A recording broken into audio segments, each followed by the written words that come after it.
সংস্কৃত ভাষা এটা এনেকুৱা ভাষা যিটো আজিৰ দিনত একেবাৰে নাইকিয়া হৈ গৈছে। কি কাৰণে নাইকিয়া হৈ গ'ল সেইটোৰ বিষয়ে আজি অলপ কথা পাতিম। সংস্কৃত ভাষাটো যিহেতু সকলো ভাষাৰে এটা ৰুট বুলি ক'ব পাৰি, যিটো গুৰি সংস্কৃতৰ পৰাই বাকী ভাষাবোৰৰ ডেভেলপ হৈছে। হিন্দী হওক, মাৰাঠী, গুজৰাটী, অসমীয়া, এই সকলোবোৰ ভাষাৰ মেইন গুৰি হৈছে সংস্কৃত ভাষা। কিন্তু এতিয়া বাহিৰৰ দেশবোৰত ভাৰতক বাদ দি, যিহেতু সংস্কৃত ভাষা ভাৰততেই উৎপত্তি হৈছিলে, কিন্তু এতিয়া ভাৰতক বাদ দি বাহিৰৰ দেশৰ মানুহে সংস্কৃত ভাষাৰ ওপৰত ৰিচাৰ্চ কৰিছে আৰু প্ৰচাৰো কৰিছে। কি কাৰণেনো যিটো ভাষা আমাৰ ভাৰততেই উৎপত্তি হৈছিলে সেই ভাষাটো আমাৰ ভাৰততেই কি কাৰণে নাইকিয়া হ'বলৈ গৈ আছে তাৰ ওপৰত আজি আলোচনা কৰোঁ আহক। পৃথিৱীৰ প্ৰথমখন কিতাপ বেদাস সংস্কৃততে ৰচনা কৰা হৈছিলে। তাৰোপৰি বাল্মীকিৰ ৰামায়ণ এনেকুৱা ধৰণৰ বহুতো ধাৰ্মিক গ্ৰন্থ সংস্কৃততে ৰচনা কৰা হৈছে। কিন্তু তথাপি কি কাৰণে সংস্কৃত ভাষাটোৰ লোকপ্ৰিয়তা ইমান হোৱাৰ পিছতো বিলুপ্ত হৈ গৈছে, নাইকিয়া হৈ গৈছে, এইটো এটা বহুত ডাঙৰ প্ৰশ্ন। আজিকালি সংস্কৃত ভাষাটোক কেৱল হিন্দুসকলৰহে ভাষা বুলি ক'বলৈ ধৰিছে মানুহে।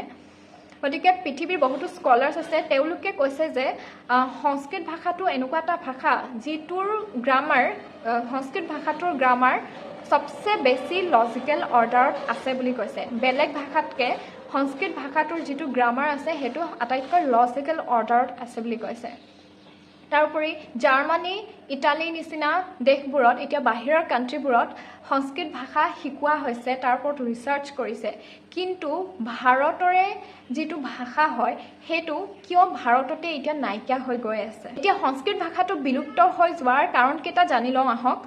প্ৰথমটো কাৰণ হৈছে যেতিয়া ব্ৰিটিছাৰসকল ভাৰতলৈ আহিছিলে তেতিয়া তেওঁলোকে নিজৰ বিজনেছৰ পাৰ্পচেছ ফুলফিল কৰিবৰ বাবে তেওঁলোকে সংস্কৃতৰ লগতে অন্য সকলো ভাষাকে ইগন'ৰ কৰি ইংলিছক ইম্পৰ্টেঞ্চ দিলে, এইটো এটা কাৰণ। তাৰোপৰি 1835ত ইংলিছ এডুকেশ্যন এক্ট এখন আইন লাগু হৈছিলে, যাৰ ফলত ভাৰতত ইংলিছ এডুকেশ্যন কৰিবলৈ জোৰ দিয়া হৈছিলে। যিটো আমাৰ এডুকেশ্যন ছিষ্টেম হয় তাত ইংলিছটো দিবলৈ কাৰণে জোৰ কৰা হৈছিলে। এই দুটা কাৰণ আছে। আৰু এটা কাৰণ হৈছে লেক অফ জব ছিকিউৰিটি, মানে সংস্কৃত ভাষাটোক লৈ বহুতো কম জব ভেকেঞ্চি ওলায়। 2018 চনৰ লোকসভাৰ ডেটা মতে এলিমেণ্টেৰী লেভেলত 9 লাখ ভেকেঞ্চি খালী আছিলে আৰু ছেকেণ্ডেৰী লেভেলত এপ্ৰক্স 1 লাখৰ ওচৰা-ওচৰিকৈ ভেকেঞ্চি খালী আছিল। তাৰোপৰি ইউনিভাৰ্চিটিত 30,000টা টিচাৰৰ যিটো পষ্ট আছে সেইটো খালী আছিলে। গতিকে এনেকুৱা কেইটামান কাৰণ মই আপোনালোকৰ ওচৰলৈ লৈ আহিলোঁ, যাৰ ফলত সংস্কৃত ভাষাটো বহুত পিছ পৰি ৰৈ গ'ল এতিয়া আমাৰ নিজৰ ভাৰততে। গতিকে তাৰোপৰি আৰু এটা কাৰণ হ'ব পাৰে, যিটো ব্ৰাহ্মণ আৰু পণ্ডিতসকলে সংস্কৃত ভাষাটো ব্যৱহাৰ কৰিছিলে, গতিকে তেওঁলোকেও সংস্কৃত ভাষাটোক বেছিকৈ প্ৰচাৰ কৰিবলৈ নিবিচাৰিলে, যাৰ ফলত সংস্কৃত ভাষাটো সীমাবদ্ধ তাতে ৰখি গ'ল। সংস্কৃত ভাষাটোক বহুতে টাফ বুলি ভাবে, গতিকে সেইকাৰণে তেওঁলোকে সংস্কৃত ভাষাটোক আৰু বেছি জানিবলৈ বাবে ইচ্ছা প্ৰকাশ নকৰিলে। গতিকে এনেকুৱা ধৰণৰ কিছুমান কাৰণ আছে যাৰ ফলত সংস্কৃত ভাষাটো এতিয়া আমাৰ ভাৰতত নাইকিয়া হ'বলৈ ধৰিছে।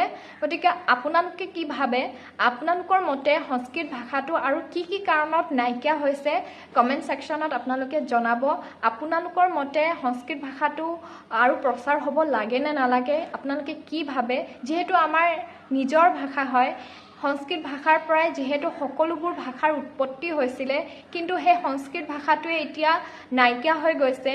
আমি এতিয়া বেলেগৰ ভাষা, যেনেকৈ ইংৰাজসকলে আমাক ইংলিছ ভাষাটো দি গ'ল, তেনেকৈ আমি লোকৰ যিবিলাক ভাষা আমি সেইবোৰক বেছি গুৰুত্ব প্ৰদান কৰিছোঁ, কিন্তু নিজৰ ভাষাটোকে এতিয়া আমি পাহৰি গৈছোঁ। একেবাৰে সকলোৱে জানে কোনো সংস্কৃত ভাষাটোক লৈ পঢ়িবও নিবিচাৰে। এইটো এটা এতিয়া ছাবজেক্টহে হৈ ৰ'ল, কাৰণ কাৰো মুখত আপোনালোকে এতিয়া সংস্কৃত ভাষাটোক কোনোবাই সংস্কৃতত কোনোবাই কথা কয় কেতিয়াও শুনা নাপায় চাগে। কেৱল এইটো এটা ছাবজেক্ট হিচাপেহে স্কুল কলেজত এটা ছাবজেক্ট হৈ ৰৈ গ'ল। গতিকে আপোনালোকে কি ভাবে কমেণ্ট ছেকশ্যনত জনাব।